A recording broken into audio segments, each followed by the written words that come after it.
Hey, here we go. Welcome to Sergeant Grumpy's movie review night. It's Tuesday, as always, and tonight we'll be reviewing Dr. Strangelove. And after the review, probably tomorrow, the reviews will be cut and put up on Snarky Cinema. So that's YouTube at snarky-cinema. Now, welcome tonight again. We have David Nolan and Sean. Yeah. How are you doing, Good guys? evening. Great to be back. Thanks, John. Excellent. So tonight it is Stanley Kubrick's madness. What else could you describe it as? The madness that is Dr. Strangelove from 1965? 64, I think. I think it's free. Three? So that's us, three of us, and we've got three different answers. There you go. All right, who's the winner? Shall we live fact check that? Yeah, let's do it. My mind let me down there. I was going to say 1964. 62, but 63. I don't think it's 63. Is it? Yeah. Yeah, that's what I'm saying. All right. Have we checked it yet? No. No. All right, I'll check it. All right. Okay, you check it. You check it, and we'll find out what it is, and then we'll get into the review proper. Where's my thing gone? I've lost my thing. Ah, there it is. My little clicker for my auto cue. It was a couple of years after the Cuban Missile Crisis. 64. Am I right? 64. Yeah, baby. There you go. Right, well done. David wins that round. Okay, here we go. So I'm going to crack on with the review. Stanley Kubrick's Dr. Strangelove remains a razor-sharp political satire that lampoons the Cold War's nuclear brinkmanship, even as some of its gags creak under scrutiny, and its production shortcuts are all too apparent.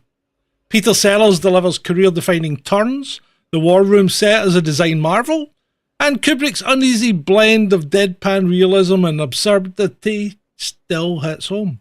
Yet the studio-bound effects and occasionally forced humour remind us that even masterpieces have their flaws. And the film's core warning about mutually assured destruction, MAD, retains its power more than half a century on. Here's the crux of it. Some deranged American general named Jack D. Ripper, about as subtle as a brick to the head, decides the communists are poisoning his precious bodily fluids through water fluoridation and launches a nuclear strike on the Soviet Union without authorization. Insane? Possibly. Still pertinent today? Definitely. The American president then spends the film trying to call back these bombers while surrounded by war-hungry generals and a wheelchair-bound ex-Nazi scientist with a hand that can't stop giving Hitler salutes. Satire and themes. Kubrick frames the film as a black comedy in which the gravest stakes, nuclear Armageddon, are met with the most ridiculous logic, exposing the absurd fragility of human systems and fallible leaders. The film argues that if a deterrent can destroy all life, it defies common sense to claim it has deterred anything, turning the principle of MAD into its own grim punchline. Peter Sellers anchors the role in three distinct roles: Group Captain Mandrake, President Muffley, and the titular Dr. Strangelove, showcasing his range from restrained British officer to manic wheelchair-bound scientist. George C. Scott's General Turgidson brings explosive energy and manic gum-chewing enthusiasm. His accidental on-set tumble was preserved by Kubrick as a sublime comic beat.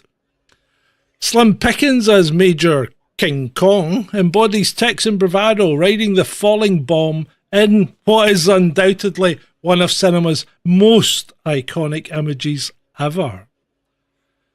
Ken Adams' two-level war room dominates the film's visual identity, its vast maps and towering lights creating an almost oppressively grand scale of impending doom. With no US Air Force support, Kubrick built both the war room and a B-52 cockpit on Shepperton's sound stages, later actually fooling bomber crews with the accuracy of his mock-ups. He also used the studio buildings to represent the airbase during the fight when the army are trying to take over. The Arctic sequences were shot by flying over ice fields and manually splicing the footage, a process that now looks, shall we say, more than a little shonky, but at the time it was cutting edge. The Burleson Air Force Base was often betrayed its studio origins. Corridors were doubling as offices and lighting rigs were peeking into frame, undermining some of the immersion for modern viewers. Kubrick's best humour arises from characters solemnly stumbling into chaos. The seriousness of their tone amplifies each absurd situation, from Turgidson's bathroom phone call to Mandrake's dilemma with a Coca-Cola machine. Yet some puns and character names, Merkin Muffley, Colonel Black Guano, now read as quaintly juvenile, and a handful of sight gags feel overexposed rather than organically funny.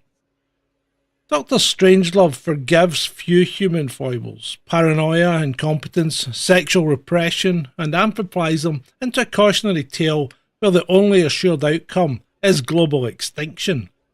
Despite its dated effects and uneven comedy, its portrait of unchecked military logic and flawed safeguards remains a chilling mirror to any era flirting with total annihilation. In balancing towering satire, iconic performances, and hallmarks of Kubrick's exacting vision against its evidently budgetary and technical constraints, Dr. Strangelove endures as both a flawed artifact of 1960s filmmaking and a timeless warning about the folly of mutually assured destruction. So there you have it. Dr. Strangelove is like that eccentric relative at dinner who spouts complete and utter nonsense, but occasionally says something so profound it silences the room. It's dated, it's ridiculous, but it's essential viewing for understanding both the Cold War era and our own precarious times. There you go. I'm out. Very nice, John. Very nice. Thank you. Oh, so good evening to the chat room. I see we've got a couple in. Britmate, Shalini, Robin. Good to see you all, guys. Espresso Mechanic. Good evening, Troll Room. Hello. And now we shall progress with you. I think you have a little treat for us, David. Do you?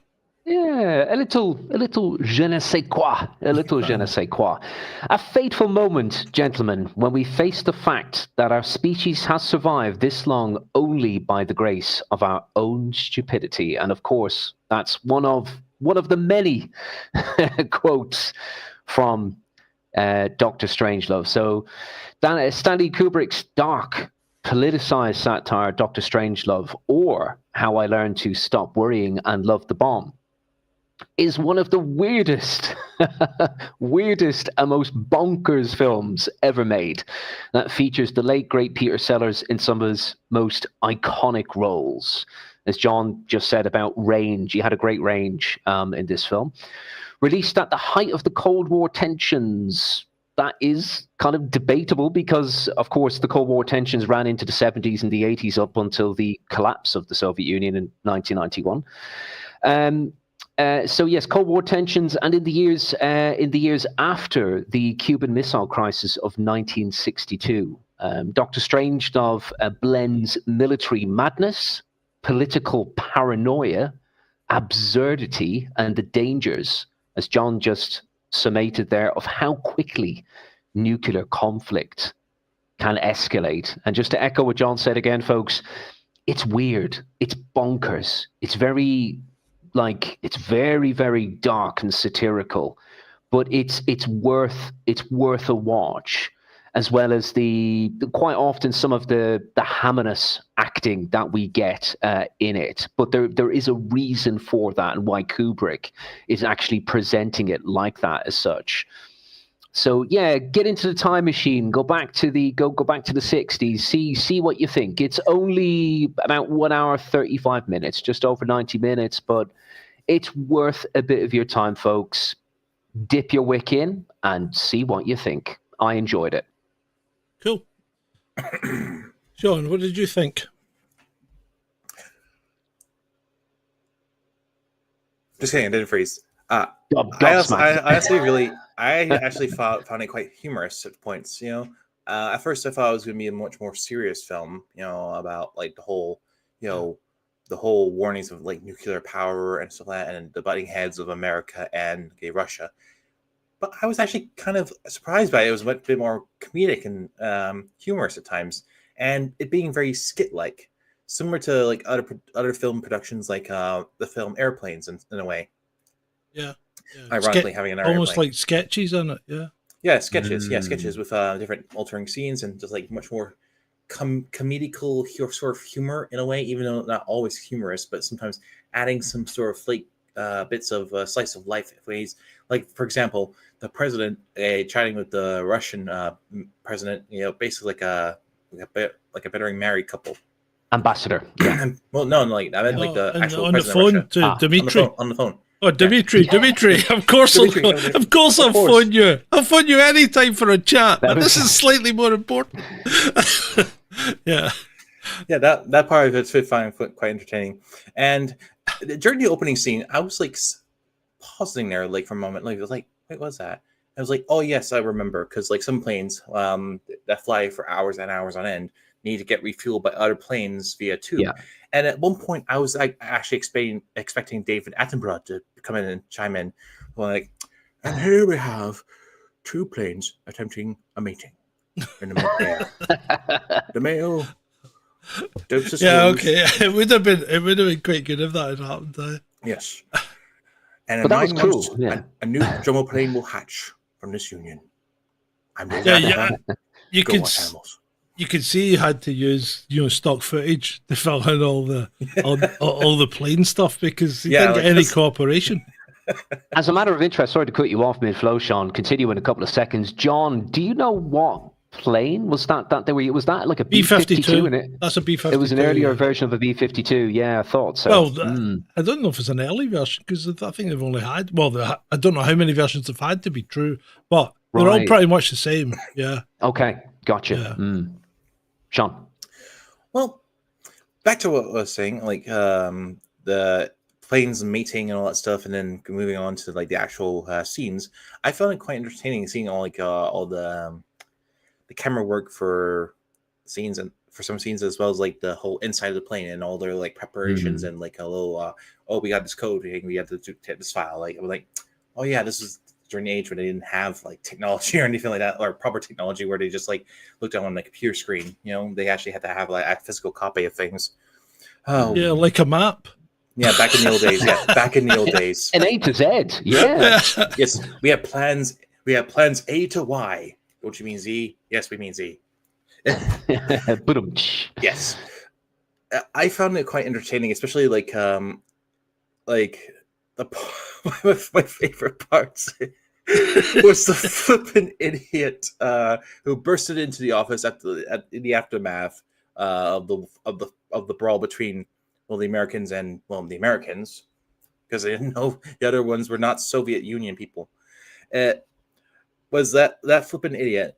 He didn't understand the situation, and the British guy had to try calling the number of the president, like, can you shoot that Coca-Cola machine? It was like, yeah. All right, but you're gonna have to answer the Coca-Cola company. Like they have more power than the president. Well, yeah, they probably do to a degree. I mean, yeah, and especially nowadays, yeah, they're everywhere. I generally found this film quite humorous, and even though it's not, its humor didn't make me burst out laughing, I still found myself quite readily enjoyed by it. And near the end, when the cowboy, the main guy on the plane, was getting ready to like fix the cabling, I was like, oh wait a minute, I see where this is going. Even though I could see what was happening from about a mile away, I still found it quite enjoyable seeing that one scene go, yeah, like, okay, I'm rambling on. I'm getting all mixed up. Blah blah blah blah blah blah blah. Okay, sorry. So you generally liked it.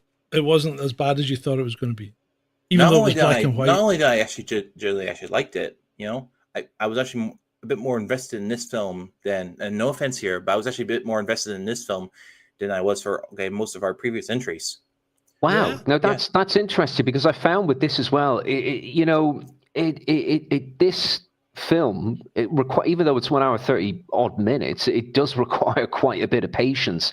It's a very intelligent, stylized, dark political satire. You really have to be clued in and also appreciate the acting that occurs, like within the reaction, like when there's no actual like dialogue taking place, and there's all of this, other additional communication that's happening, like between the actors. I also like you, Sean. I think you alluded to some of the camera shots, like, were really, really great, and the lighting as well. So Kubrick did a really nice job setting up a lot of these.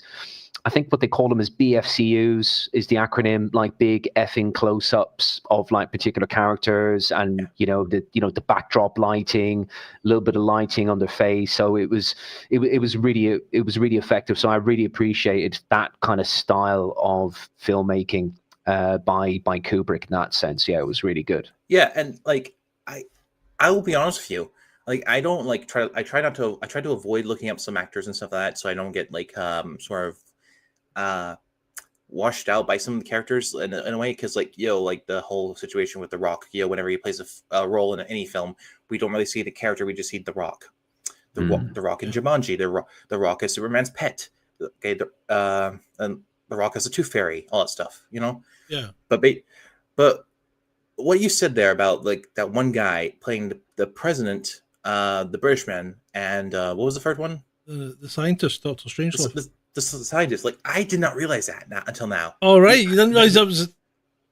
Oh, David's gone. I'm hoping he'll come back. We've lost David. So you didn't actually realize that... Yes, I did not realize that, because that was phenomenal acting. And that is something that I think that in today's modern generation is very lacking in some cases, because we usually some films just hire based on celebrities, like we want that really popular celebrity, but not because they're a really good actor, because they're just really popular. Some films still are creative, where they try to get the actor to be much more, not just themselves, but they actually try to like have them like portray a character or something different than what they are. Like some films I like, which luckily, thankfully, still do it. But there are other films that kind of very lack that sort of like, he's back. Apologies, folks. A slight interruption. Please continue. Yes, well, I'm basically saying that... We basically did. Yeah. I'm basically saying I really do love the fact that I had no idea that one guy portrayed 3 different characters in this one film, which is flipping amazing. And it's something that today's modern generation don't really have that in spades, because some actors are just paid to play themselves. Yeah, I suppose the closest you're going to get is Mike Myers, isn't it?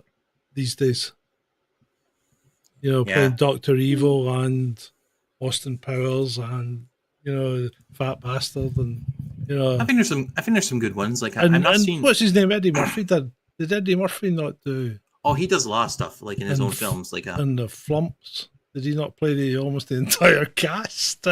Well, exactly. Well, here's a little bit of trivia connected to this movie, chaps. Now, Peter Sellers was originally cast in 4 roles. He was cast as he was supposed to be doing Slim Pickens' role as the Texan Major T.J. King Kong, but apparently, legend has it, allegedly, that Peter Sellers, he could not nail the Texan dialect or the Texan accent. He was struggling. So he dropped out of that, and they brought in Slim Pickens to play Major TJ King Kong. And he did a great role. And an additional bonus bit of trivia here is that Slim Pickens thought it was a serious film. Initially, I swear to God, legend has it, he thought it was a serious film. And this is the great thing about actual comedy, when actors are playing it straight. They're not playing for laughs. They're playing it serious. That's when you get great, comedic or comedy-based effect in movies. So you could take something a bit different, like, say, The Office with Ricky Gervais, and they're playing it for real. They're playing it straight. They're playing it serious. And that's when it's at its funniest. And that's how it should be done. Yeah, the Slim Pickens was brilliant. I really enjoyed him in this. And also, Sellers did a good job. I thought his Nazi scientist was a bit over the top. Yeah, you think? Yeah, just a little. But apart from that, I mean, but that would be Kubrick just trying to make a point, because to be fair, NASA, the UK establishment, Russia, all these countries were full of scientists that came from Germany. Country Yeah. I didn't know how to approach that, I got that very quickly that, yes, that Dr. Strangelove was a type of a Werner von Braun from that particular country, kind of from I'm just trying to respect the algorithm here, from World War II, and it was quite obvious who Strangelove was, or he was portrayed to be. Yeah. And as you say, it was quite obvious who won the war. No,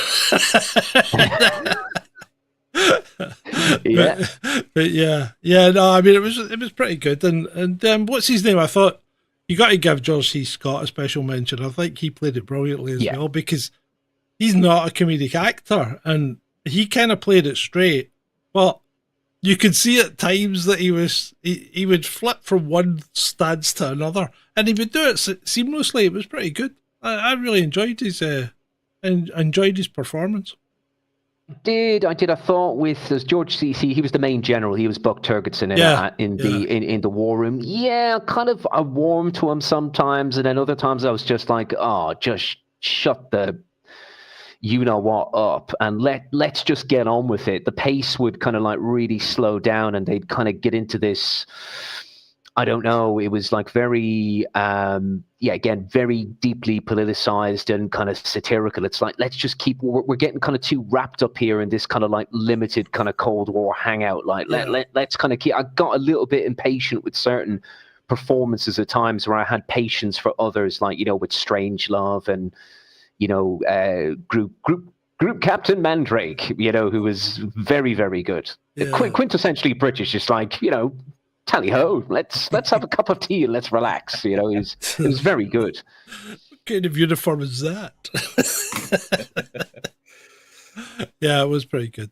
I didn't mind the movie. I think it is a little dated, but I think its core message is really still very valid, especially when you see what's going on just now. I mean, could we have picked a more appropriate time to review it? We've got two nuclear powers facing off against each other in India and Pakistan.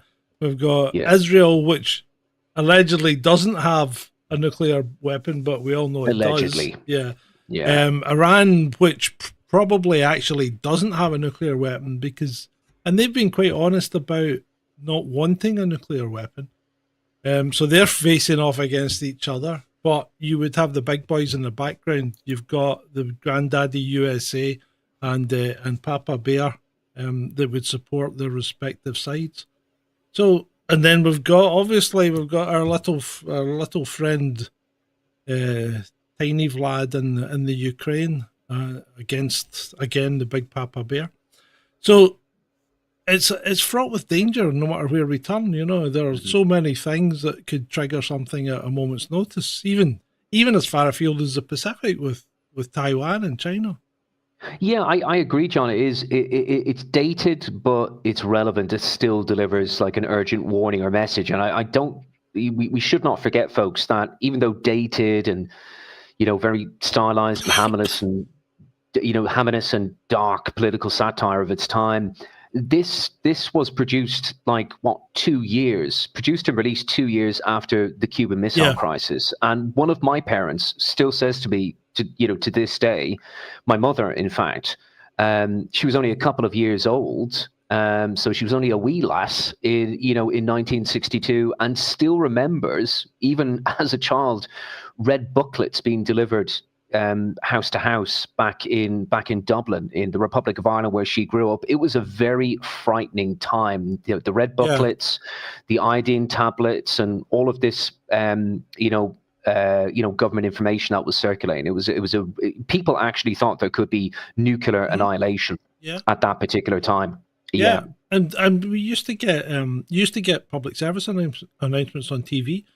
PSAs telling you to grab a mattress and hide under the stairs, put the mattress over you and kiss your ass goodbye, because let's face it, it wouldn't have made any difference. Jesus Christ.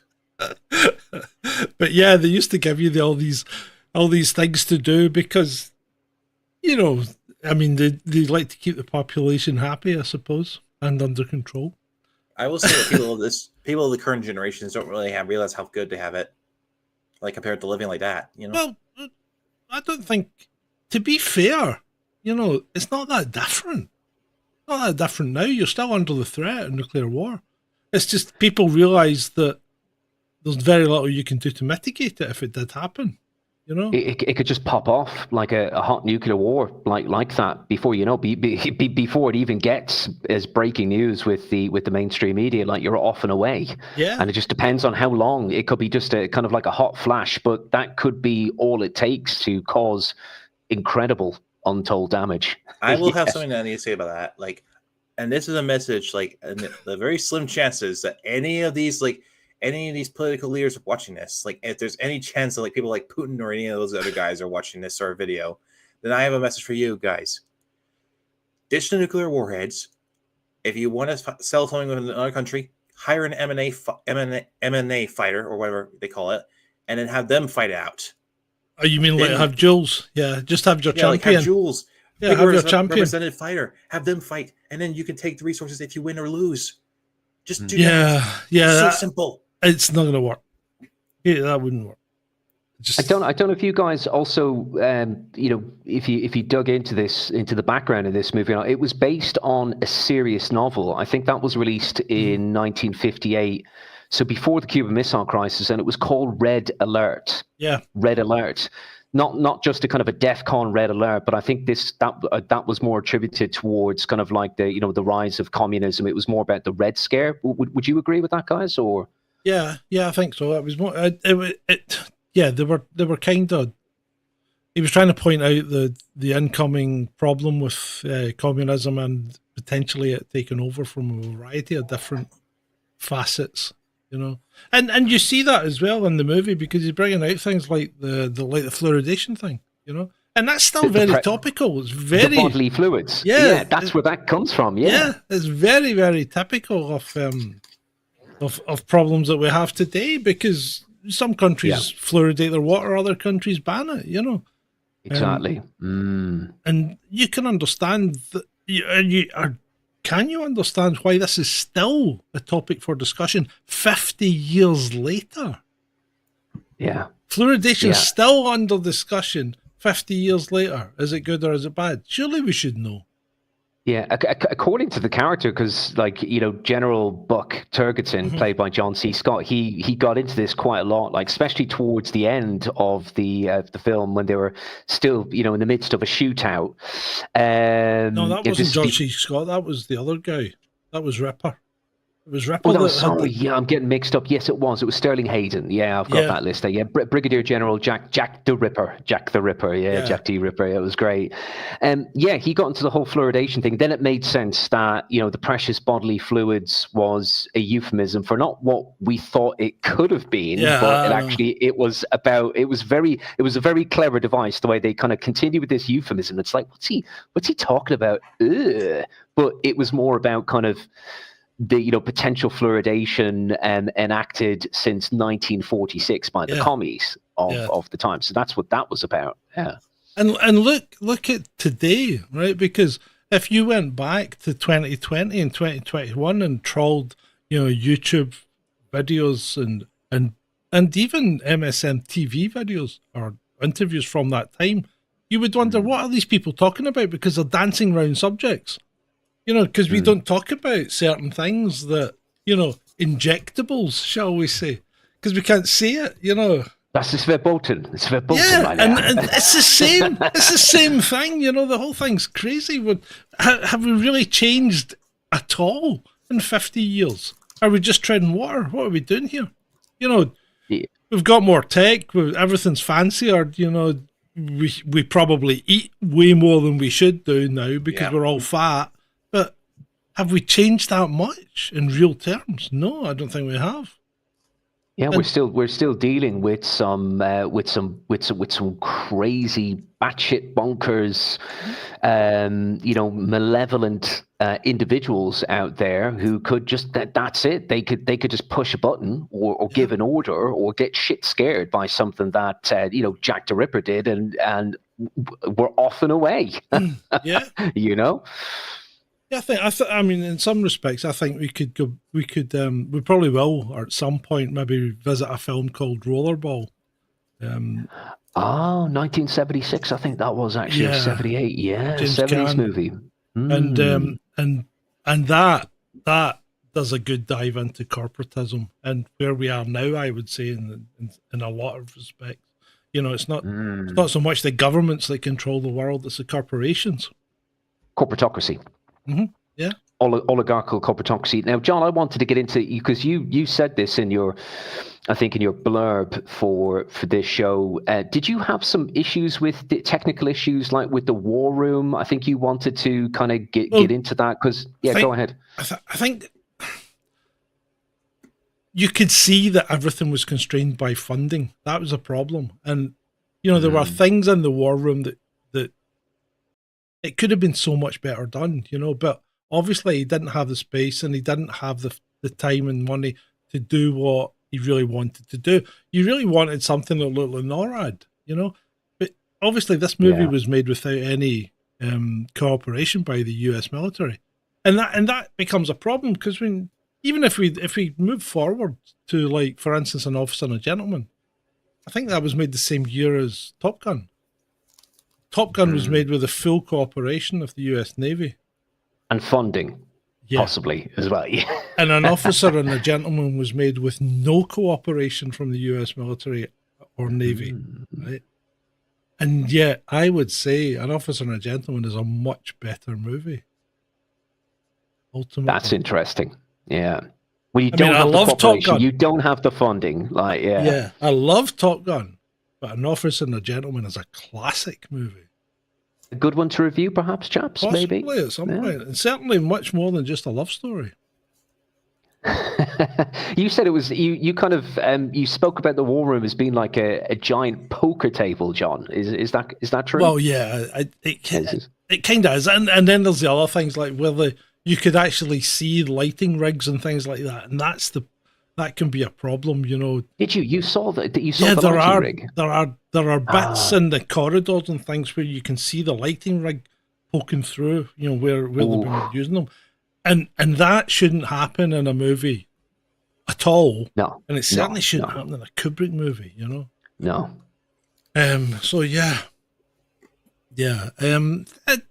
Other than that, though, I think you could overlook it, and obviously, as I said about the effects, when the film The Ice Field and then superimpose a B-52 on top of it, it's shonky looking today. I mean, you could do better. You could literally do better on a PC now, but it was cutting edge for the day, and I suppose people put up with a lot more, because they wanted to see the movie, and it didn't have to be such a big spectacle. It had to be if it was intelligently written and well acted, then people were going to appreciate it. Whereas today, with people seem to have a reduced attention span. It doesn't allow them to enjoy something like The Deer Hunter, for instance. Where you spend 20 minutes at a wedding. Sean, you wanted to get in. You kind of. Oh yes. I also, one of the things I like is how, like, this film can also inspire some things, and I'm just wondering, like, the general in the war room, the really American guy, like, he reminds me of a character I've seen from a film called Monsters vs. Aliens, because there's a general guy in that one, and he sounds just like him, and he kind of looks like him. I wonder if, like, that character was inspired by the general from this film. George C. Scott, you reckon? Yeah, because just look at a picture of the general from Monsters vs. Aliens, and you like, yeah, it looks like him but animated. Interesting. Yeah, it's interesting how these things can kind of crop up. These kind of iconic roles or movies can kind of crop up in the future as kind of inspiration to other actors or other modern day movies. That's definitely not surprising at all. Yeah. No, it's not. And think about it. You look at the amount of people that have been influenced by these movies as they were growing up as well. So there's always going to be these influences creep out and appear in other people's work. And it's a tribute to them, isn't it? It's a tribute to how good they are. And apparently, legend has it that the former U.S. president Ronald Reagan wanted to see the war room that was used. Now, John, you said it was filmed at Shepperton. Is that correct? I believe it was filmed at Shepperton. Yes. Interesting. Shepperton Pinewood. I think it's kind of it's joined together now. But wow, that's cool. Yeah, because see the buildings that they were using for the outdoor scenes when they were fighting the incoming US Army. Those long 60s buildings, I'm pretty sure they used them in UFO as well. And the names as well, Burpston base, and what was one of the signs that they had outside? I think it was something along the lines of, just to paraphrase, like pieces are processed or something ridiculous like that. It was they had a lot of this funny messaging and ridicule throughout the movie as well, which was quite fun. Yeah, they did. That's like my hoodie. It says on the back, promoting peace through superior firepower. And apparently this film was banned in some countries as well. I did a bit of digging. You've done more digging than I have, mate, to be fair. You're showing me up here. This is good. No, don't worry about it. If you can, it's good. If you can find out what countries, John, because I didn't dig that far. It's banned in a couple of countries, but I don't know what countries they were at the time. So you're right in saying it was sharp. Politically so in the aftermath of the Cuban Missile Crisis, but it did end up getting banned. And apparently also they had in an infamous pie fight ending scene that was deleted, and they had this pie fight in the war room towards the end, but that was chopped. It was. I have seen a cut of that because I remember that scene and thinking, where was it in this one? And then I realised that what I'd seen had been obviously deleted scenes, because you did see the particularly the Russian ambassador stuffing his face at the buffet at the back of the war room, remember? Yes, Peter Bull. Yeah. No, apparently it wasn't banned anywhere. That was really? I've been fed some malinformation. Sorry about that, folks. Go ahead. Right. It said, hold on. The part where Dr. Strangelove, when he goes, I can walk towards the end, he says, I'm getting conflicting reviews, right? Go ahead. Apparently Finland banned the movie as they were concerned it would offend its neighbour, the Soviet Union. Not so surprise. Not so concerned about that now, are we, Finland? I wonder if they're still banning it. Yeah, those Finns. Love you, Finland, but come on, it's not the USSR anymore. Yeah, that's about it, I think. So the part where Strangelove says, "Mein Führer, I could walk." Apparently, that was ad-libbed and it was left in for comedic effect. So that was nicely done by Peter Sellers, and it was left in by Kubrick. And on that note, it's been said in many kind of making of documentaries and other actors and actresses who've spoken about Stanley Kubrick, he is not really an actor's director. He was never really a great director to work with at times. And I think one of those testimonies was given during The Shining, one of his other psychological thrillers of, I think that was back in the, late 70s, early 80s or something with Jack Nicholson. But Stanley Kubrick, like some other film directors, William Friedkin of The Exorcist is another one. Apparently they were absolute bastards to work with at times, folks. Really not difficult directors amazing directors, but very difficult people. Yeah, Kubrick was a strange egg. He really was. And what's his name? George Lucas. He was a bit odd as well. Like you know when they did you know how David Prowse was Darth Vader in the first 3 movies. Yes. I mean, Yes. And completely unknown actor James Earl Jones was chosen as the voice.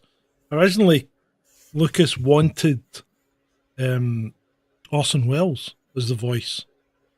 Yeah, but the film was filmed with David Prowse making all the statements and being Darth Vader, and it sounds awful. Right? Oh yeah, I've seen the clips of that. Yeah, he does sound awful. And it does not have that menacing feel that James. No, Earl he Jones doesn't. has. Rest his soul. And Yes. David said to Lucas, I'm quite concerned that my voice is getting muffled by the mask and you won't hear my diction properly. And George said, don't worry about it, David. We'll be re-recording it all over in post, so you don't need to worry about it at all. He just didn't say, we'll be re-recording it with someone else. That's what directors can be like, yeah. Yeah. Because he obviously wouldn't want to upset him while they're making the movie, so he just made the movie and then dubbed his voice over with James Earl Jones. Because bless them, as we know, actors, they're very sensitive. There's a lot of drama on the set, a lot of drama off the set. And it was great to see a much younger James Earl Jones. He was one of the lieutenants in it as well. Yeah, you know, he that was iconic voice. Yeah. Yeah, and the plane, he was the guy in the plane. Did you recognize him, Sean? Yeah, he was in the plane. Oh, Jesus Christ. He was a black guy in the plane. Oh, oh my God. I didn't recognize him because I only really, the thing is, I've only really heard him like as Mufasa or Darth Vader. And then like, I think the one time I've seen him like is like some recent clips or anything like that, or like his appearance in The Big Bang Theory. Yeah. Fun fact, in The Big Bang Theory, that was the first time he ever met Carrie Fisher. There's a story about Carrie Fisher as well in Star Wars. Because she's like, why can't I wear a bra? And George Lucas goes, there's no bras in space. She just accepted it. Because if you look, I mean, she's obviously not wearing a bra in that white flowy thing that she wears all the time. So yeah, apparently Express Mechanic. I don't think most people notice because they're just looking at the big hair loops. Yeah, okay. There's no brand. Espresso Mechanic said Shelley Duvall certainly had a rough time in The Shining, and yes, mate, that is right. I remember seeing her talking about. I think Stanley Kubrick was her ex-husband. I think they were together at the time, and boy, I remember seeing some of the some of the the kind of the backstage footage, or so to speak, off camera, and he was an absolute bastard with her. But he got some great acting from her, so maybe there was a bit of method to Kubrick's madness as well. Yeah. It was pretty mental. It was mental. And Ridley Scott, he's another one. Oh yeah. Well, he's an arsehole anyway, isn't he? But yeah, he was especially hard. Actually, is one of my most favorite sci-fi movies of all time is Blade Runner, and he was going through a very traumatic, difficult time. He even mentions this in the documentary. I think he lost his brother died, and there was all sorts of stuff going on in his life, but he was an absolute bastard to the cast. But again, Ridley Scott is another example of, he's not an actor's director. Like, he's a great director, but he's not an actor's director. Very difficult man to work with, but he has gotten better over time, apparently. So directors are funny people, though. I mean, I was on a movie once. Yes, I know. You always tell me that. Pray tell. I was on a movie called Redcon 1. It's terrible. It's an absolutely terrible movie. I was Redcon or Redcon? Redcon 1. It's a zombie movie. Okay. Yeah, hold on. It's just Chinese guys as director in it. Did you do this when you were in like Hong Kong, when you were a younger chap, or no? This was about 2017. All right. Did you play a copper? No, I played a biker. I was part of a biker gang, and my bike was in it as well. You see me on screen for about, I don't know, 1, maybe 3 seconds. It's my bike. It's me on the bike that comes in front of the biker gang into this big shed thing. But you really just see the headlights and the big batwing fairing and all that, and the helmets. And then you see me walking. Claim to fame. You see me walking across the back of the behind the kind of shot with a shotgun over my shoulder. Nice, badass, John. Chi Keong Chung.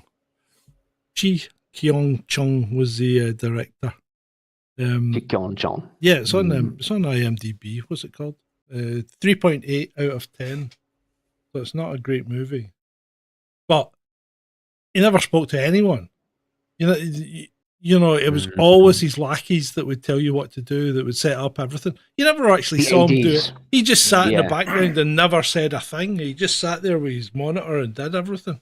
You know, it's mostly TV that kind of happens, but it's assistant directors, first director, assistant director, second AD. They do all the shuffling and but directors really need to like have a good influence on their cast. You know, like give them proper directions, like face to face, not like hey, you tell them to do this. Like, you know, like what's something? What's it called? Like telling someone else to do something for you, or was it what's the thing called? Delegate. Yeah, delegate. That's it. Yeah, just delegating constantly. Yeah. Yeah, but the really, really good directors actually have a good conversation with their cast. You're like, hey, I love this. Can you do this a bit differently? Great. Yeah. Constructive criticism and constructive. Or they could be like, that was perfect. You got it, baby. Keep it. Yeah. Yes. Yeah. Yeah. Ratings wise, what would you chaps give it? I mean, I'll kick it off. I would get out of 10. I would give this. I give it 7.5, 7.5. Mm-hmm. I don't think that's too low, too high. Again, I think I take points away for, it's slightly dated. It could kind of confuse or bore people at times. Like, you need a lot of patience for it and to appreciate, there's some of the Hammerless acting, and it's very dark, political kind of satire. It's not everyone's cup of tea. So 7.5 out of 10. Okay. I'll give it a good solid 7.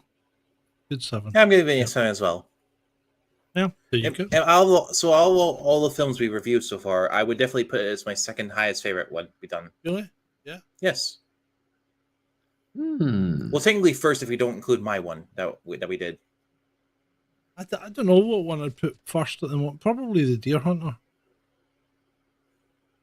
Yeah, if the ones we've reviewed, I think I'd put the Deer Hunter up there. Yeah. Right. Okay. So, what's the next movie going to be, Sean?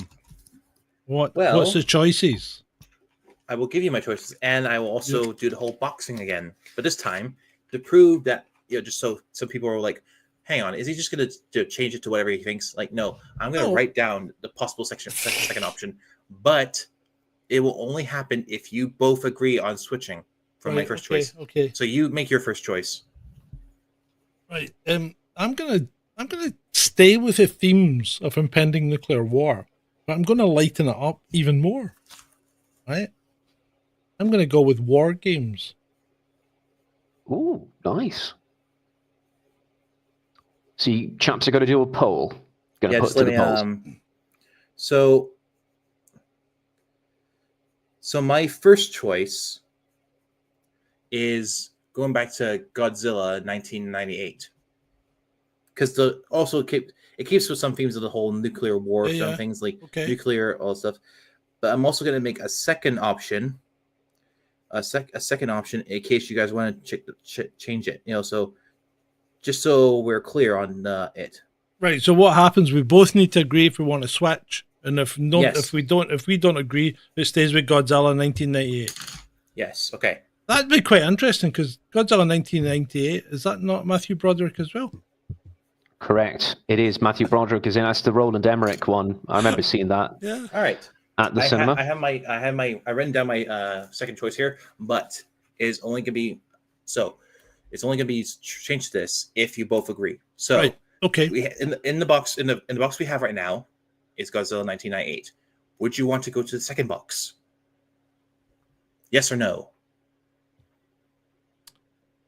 I'm going to say, well, David, what would you do? Would you change or not? Not changed. I would say stick with Godzilla Yep, 1998. we're Okay. stuck with Godzilla. So there we go. So the poll is up, people. Get voting. I will put one up on the what do you call it? The thingy. The vertical one, just in case, because we are still streaming there. So I shall put a poll up there also. Hachi says The Blob. Oh, that's one I have not seen for a long time. The Blob. That's kind of funny that they say that, because, like I was saying about the whole that general guy possibly being an inspiration for the general in Monsters vs. Aliens. You know, there's actually a monster in it, based on the Blob, called Bob.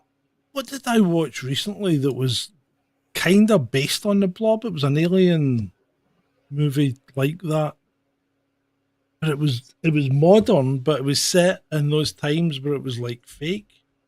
It was really Was it interesting. Slither, was it? Or No. It was really modern. It was like in the last couple of years. I can't Really? remember. Yeah. give us a little bit more information about it. Oh God, there were an alien landed in a spaceship. It was able to take over people's appearances. An alien landed in a spaceship. It crashed. There was a prisoner in the spaceship. The prisoner escaped. That was the creature that was eating people, and the other alien was able to take over people's bodies. Right.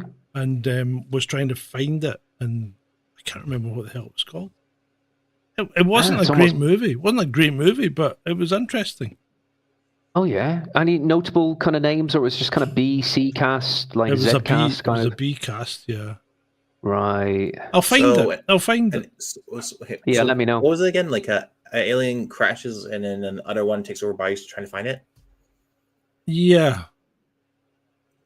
That strangely sounds like one. Yeah, that sounds like a Pokemon movie I remember back in the day. Or Body Snatchers is quite similar. Let's see how good Grok is then. Yeah.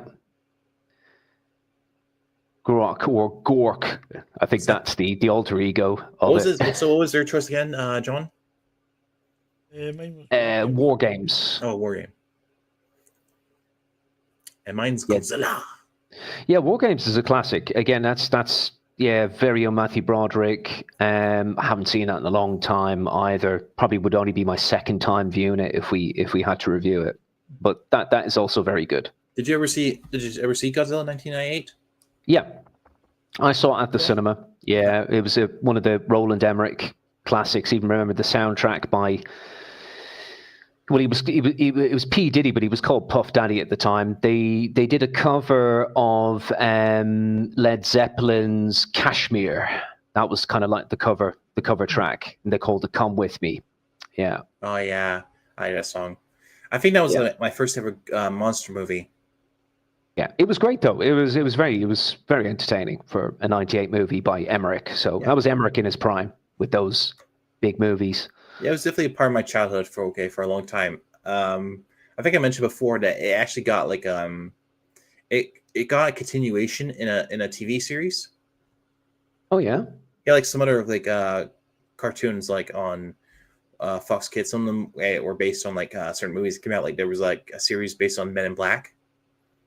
Mm-hmm. Yeah, so I remember watching the original the Godzilla the animated series, and I thought it was brilliant. Absolutely loved it. It was sadly one of those shows that eventually got canceled because it couldn't compete with other shows like Digimon and Pokemon at the time. Mm-hmm. Hachi says, watch the Magnificent Seven original with Steve McQueen and Yul Brynner. Oh, I thought he was going to suggest the Seven Samurai. Yul Brynner, yeah, that's a classic. Magnificent Seven. Yeah, the Magnificent Seven was a cracking movie. Yeah, I think I saw the newer one with Chris Pratt. Really? They remade the Magnificent Seven? I think so. I remember seeing a while Well, ago. why am I laughing? Because they remade the Seven Samurai. I bet there's Japanese people going, why would they? Oh, and Japanese, is that of the one with course. Cruise? What? Is that the one with Tom? Is that No, one the with Tom Seventh Cruise or Matt Damon? Samurai. Not the Seventh Samurai, the Seven Samurai. I was thinking of the Last Samurai. That was what the Magnificent Seven was based on. Right, gotcha. Samurai Jack. Oh, that was classic. Yeah, for some reason I thought the Last Samurai I think that was Cruise. Yeah, Cruise. Yeah. I just had the Samurai Jack theme song playing in my head. You know, it was Samurai Jack, Adult Swim. Yes. Oh yeah, I can barely remember watching the actual original series back when I was a kid, watching Cartoon Network. It was one of the shows I didn't watch that often because I usually watched on Cartoon Network with stuff like Shaolin Showdown and Ed and Eddie and Powerpuff Girls. Did you get to the bottom of that, John? That particular movie? Did you manage to? No. Grok has got Grok failed. Oh, Grok has failed.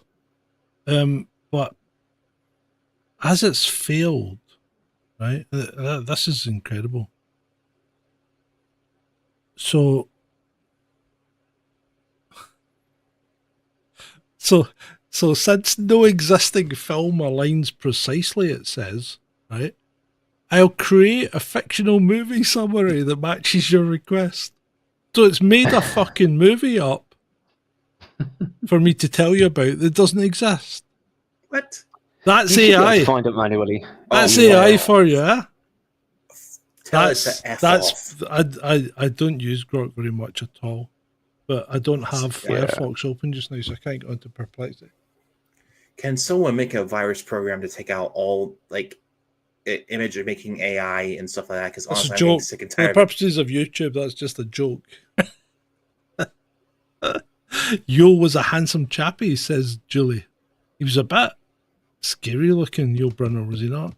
I remember him in what was the one where he was the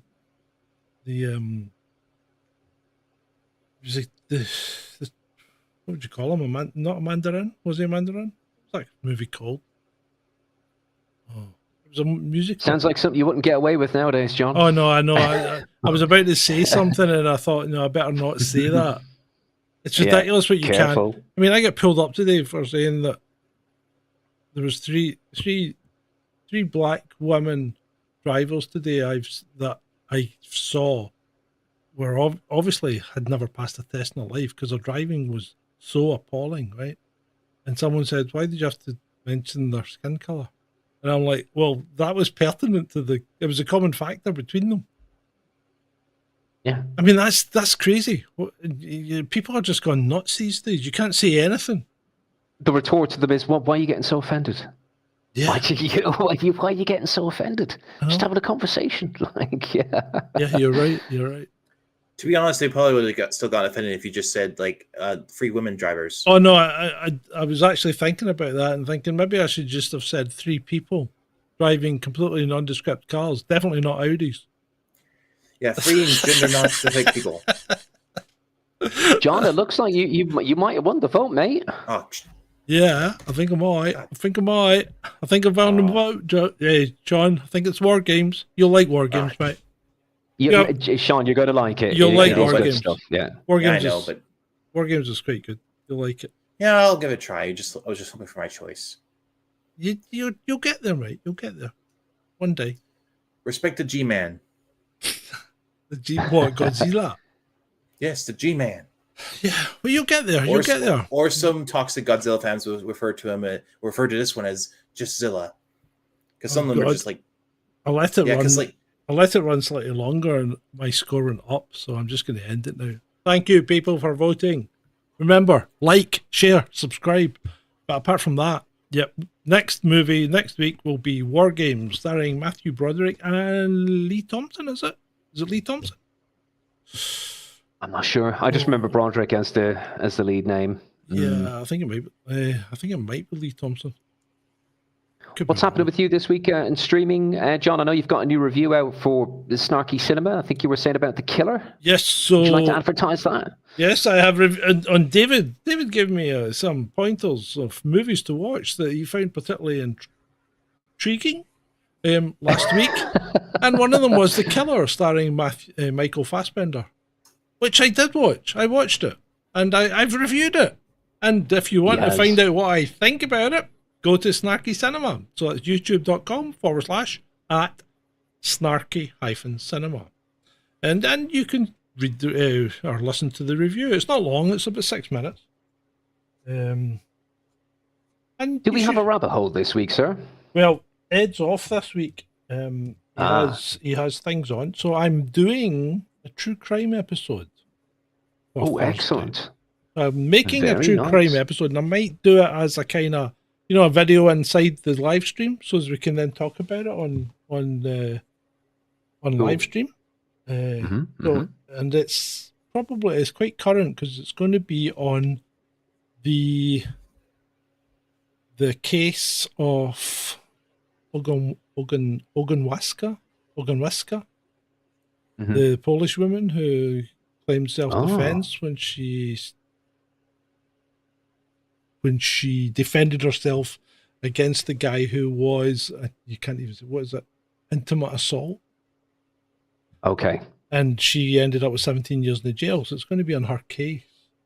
Because there's been a lot on Twitter about it, and quite a lot of misinformation. So I've actually been through the court records, and I've made I've dug out what the judge said and how what the jury said, and the evidence that was led by both the prosecution and the defense.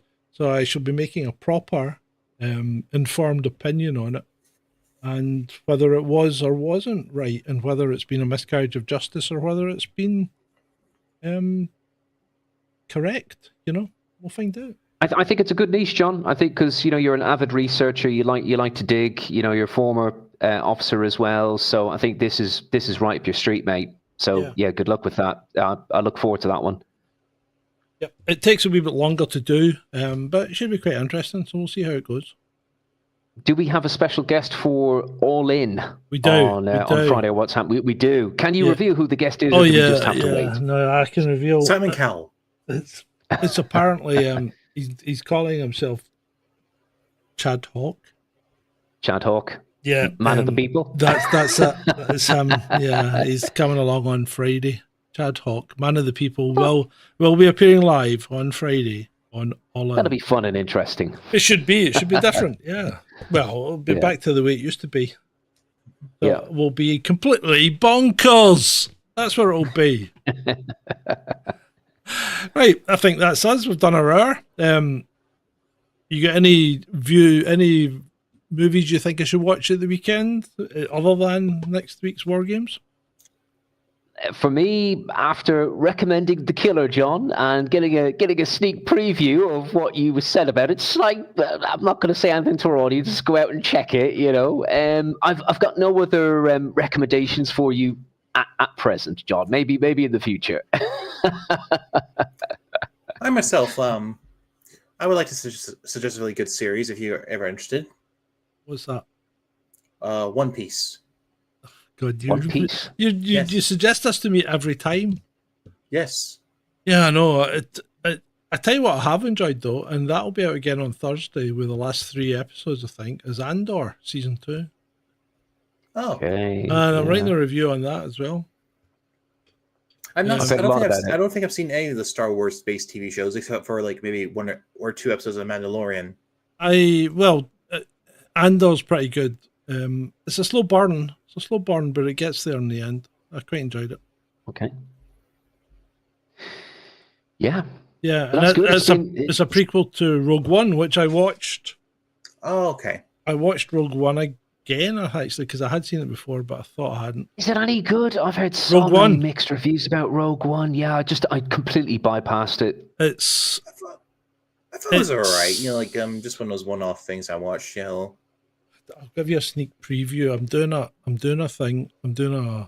review, right, of all the Star Wars episodes in and ranking them, right? Are you watching the Clone Wars series? No, I'm doing a ranked review of all the Star Wars things for a video, okay? And I have made little comments for each one. So I'll give you a sneak preview of what I said about where is it?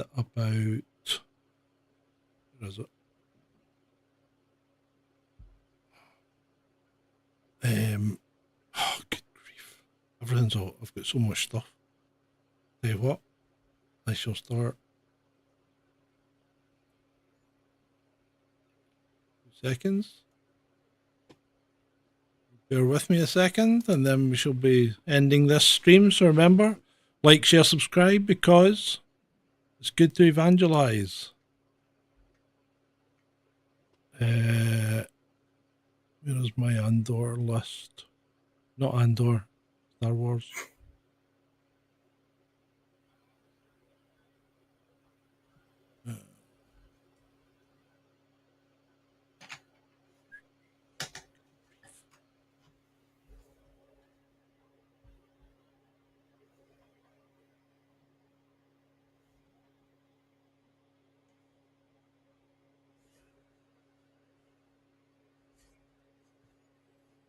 Talk amongst yourselves.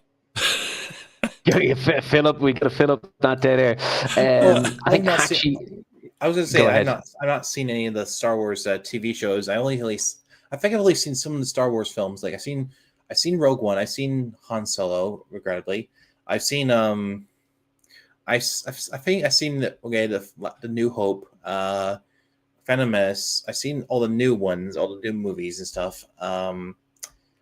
I hear that the Star Wars, the Clone Wars series is really good.